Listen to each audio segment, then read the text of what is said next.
अस्सलामुअलैकुम dear students, उम्मीद है आप खैरियत से होंगे। इससे पहले लेक्चर में हमने introduction to matrix, order of matrix, equal matrices के बारे में हमने पढ़ा था।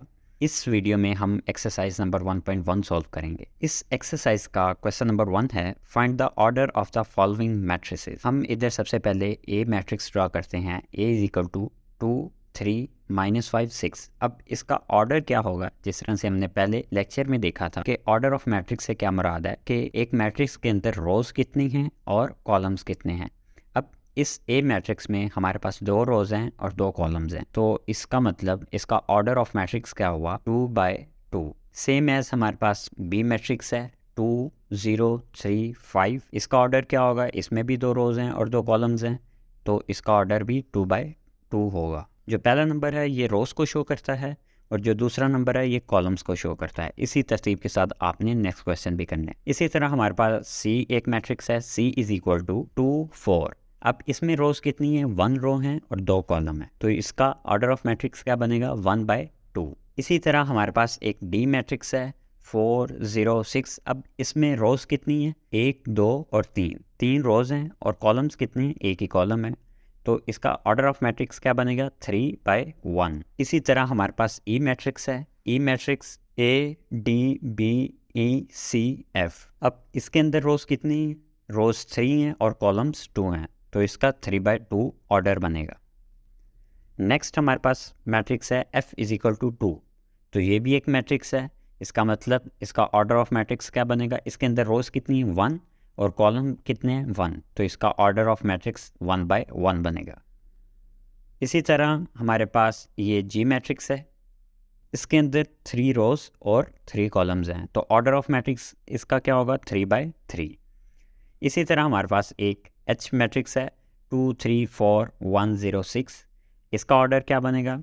इसमें 2 रोज हैं और 3 कॉलम्स हैं, तो 2/3 इसका ऑर्डर ऑफ मैट्रिक्स बनेगा। तो ये था हमारे पास क्वेश्चन नंबर 1। बहुत ही ईजी था, उम्मीद है आपको समझ आई होगी। अब हम क्वेश्चन नंबर 2 सॉल्व करेंगे। Which of the following matrices are equal. ये आपको जो मैट्रिसेस दिखाई दे रही हैं, इनमें से कौन सी मैट्रिक्स आपस में इक्वल है? तो इक्वल मैट्रिक्स तब भी होंगी जब 2 मैट्रिक्स का आपस का ऑर्डर सेम होगा और इनकी क्रॉसपॉन्डिंग एंट्रीज इक्वल होंगी, जो कि हमने इससे पहले लेक्चर में देखा है। अब इन मैट्रिक्स में हमारे पास इक्वल मैट्रिक्स कौन सी होगी? अगर ए देखा जाए तो ए इक्वल है सी के साथ। 5 - 2 करें तो आंसर 3 आता है, तो ए इज इक्वल टू सी होगा, यानी ये 2 मैट्रिक्स आपस में इक्वल होंगी। क्यों?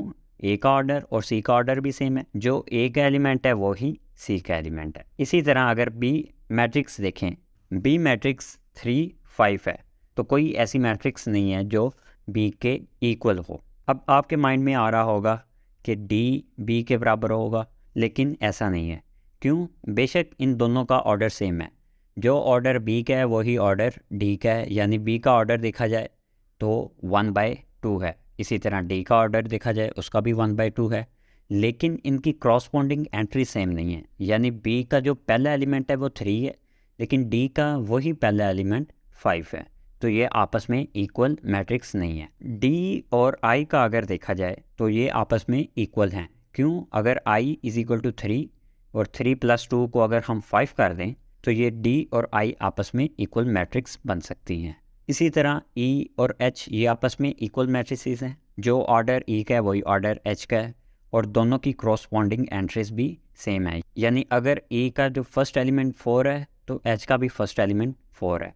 ई का सेकंड एलिमेंट 0 है तो एच का सेकंड एलिमेंट भी 0 है। इसी तरह एफ जो मैट्रिक्स है वो जी के बराबर है, यानी अगर जी को हम सोल्व करें 3 - 1 2 और 3 + 3 = 6, तो ये एफ के बराबर होगा। ऑर्डर भी सेम है और इनकी क्रॉसपॉन्डिंग एंट्रीज भी सेम है। इसी तरह हमारे पास जे मैट्रिक्स है। अगर इसे सोल्व करें 2 + 2 4 2 - 2 = 0 2 + 4 = 6 2 + 0 = 2। ये वाली मैट्रिक्स ई और एच दोनों के इक्वल मैट्रिक्स बन सकती है। तो ये था हमारा क्वेश्चन नंबर 2। उम्मीद है आपको समझ आई होगी इसकी भी। नेक्स्ट इसी एक्सरसाइज का क्वेश्चन नंबर 3 है, find the values of A B C and D. हमारे पास ये गिवन मैट्रिसेस हैं। हमने इन मैट्रिसेस को सॉल्व करके ए बी सी और डी की वैल्यूज़ मालूम करनी है। फर्स्ट ऑफ ऑल ये दोनों मैट्रिक्स आपस में इक्वल है, तो हम इनकी इक्वेशंस बना देते हैं, यानी कि जो इनकी क्रॉसपॉन्डिंग एंट्रीज हैं उनको आपस में बराबर रख के इक्वेशंस बना लेते हैं। फॉर एग्जांपल हमारे पास a प्लस सी है, इसका क्रॉसपॉन्डिंग एलिमेंट 0 है, तो a plus C equals to 0, ये एक इक्वेशन बन गई। Then a plus 2b equals to -7, ये दूसरी इक्वेशन बन गई। देन c -1 इक्वल्स टू 3, ये तीसरी इक्वेशन बन गई। Then 4d -6 equals to 2d, ये हमारे पास फोर्थ इक्वेशन बन गई। अब सबसे पहले हम सॉल्व करेंगे इक्वेशन नंबर 3 को। इक्वेशन नंबर 3 हमने लिखी c -1 इक्वल्स टू 3। देन -1 दूसरी साइड पे जाके +1 हो जाएगा, c equals to 3 + 1, c is equal to 4। Answer हमारे पास आ जाएगा c की वैल्यू। अब हमारे पास c की वैल्यू आ गई, हम इक्वेशन नंबर 1 सॉल्व करेंगे। इक्वेशन नंबर 1 हमने लिखी a plus C equals to 0, c की वैल्यू 4 है, तो c की जगह हमने उसकी वैल्यू पुट कर दी a प्लस 4 इक्वल्स टू 0। 4 + 4 दूसरी साइड पे जाके -4 हो जाएगा, तो यहाँ से हम a की वैल्यू यानी a इक्वल्स टू -4 आंसर हमारे पास आ जाएगा। देन हम इक्वेशन नंबर 2 सॉल्व करेंगे। a plus 2b equals to -7, यहाँ a की वैल्यू पुट करेंगे, a की value -4 plus 2b equals to -7, -4 दूसरी साइड पे जाके +4 हो जाएगा, -7 + 4 equals to -3।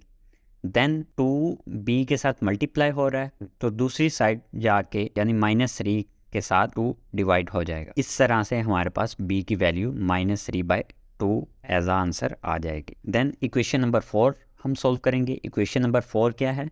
4d - 6 equals to 2d, plus 4d दूसरी साइड पे जाके -4d हो जाएगा, 2d - 4d equals to -2d। अब -2d के साथ मल्टीप्लाई हो रहा है, दूसरी साइड पे जाके डिवाइड हो जाएगा, माइनस माइनस से कैंसिल, 2 1 = 2, 2 3 = 6, तो d की वैल्यू हमारे पास 3 आएगी। यूँ हमारे पास a, b, c और d की वैल्यूज़ आ जाएंगी। सो ये थी आज की हमारी एक्सरसाइज नंबर 1.1। उम्मीद है आपको इस एक्सरसाइज की अच्छे तरीके से अंडरस्टैंडिंग हो गई होगी।